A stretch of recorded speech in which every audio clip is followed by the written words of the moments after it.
அஸ்ஸலாமு அலைக்கும். இந்த வீடியோவில் இஸ்ரேல் ஈரானை பற்றி பார்க்கலாம்.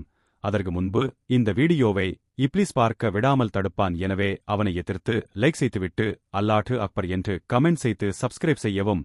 1979 இஸ்லாமிய புரட்சி.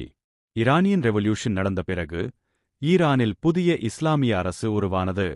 அந்த அரசை வழிநடத்தியவர் ருஹுல்லாஹ் கொமானி. அவர் இஸ்ரேலை ஒரு சட்டபூர்வமான நாடாக ஏற்கவில்லை என்று அறிவித்தார். அதனால் ஈரான் இஸ்ரேல் உறவு மிகவும் மோசமாகிவிட்டது. இஸ்ரேலுக்கு எதிரான அமைப்புகளுக்கு ஆதரவு.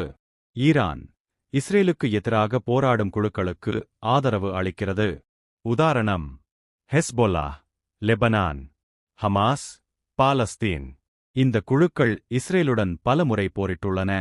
அதனால் இஸ்ரேல் ஈரானை பெரிய எதிரியாக பார்க்கிறது. அணு ஆயுத பிரச்சினை. இஸ்ரேல் கூறுவது என்னவென்றால், ஈரான் அணு ஆயுதம் தயாரிக்க முயற்சி செய்கிறது. அதனால் இஸ்ரேல் அதற்கு எதிராக பல நடவடிக்கைகள் எடுத்துள்ளது. உதாரணமாக, ஈரான் அணு விஞ்ஞானிகள் கொலை செய்யப்பட்ட சம்பவங்கள், இரகசிய சைபர் தாக்குதல்கள். சிரியா பகுதியில் பதற்றம்.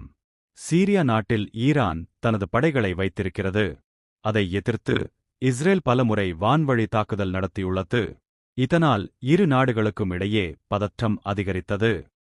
நேரடி தாக்குதல் நிலை. 2024 இல் பதற்றம் மிகவும் அதிகரித்தது. ஈரான் இஸ்ரேல் மீது நேரடியாக ட்ரோன் மற்றும் ஏவுகணை தாக்குதல் செய்தது. இதற்கு பதிலாக இஸ்ரேலும் தாக்குதல் நடத்தியது.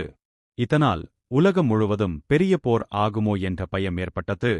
சுருக்கமாக, இஸ்ரேல் ஈரான் பகை உருவான காரணங்கள்: 1979 ஈரான் புரட்சி.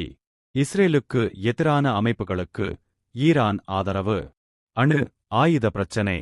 சிரியா பகுதியில் இராணுவ பதற்றம். சமீபத்திய தாக்குதல்கள்.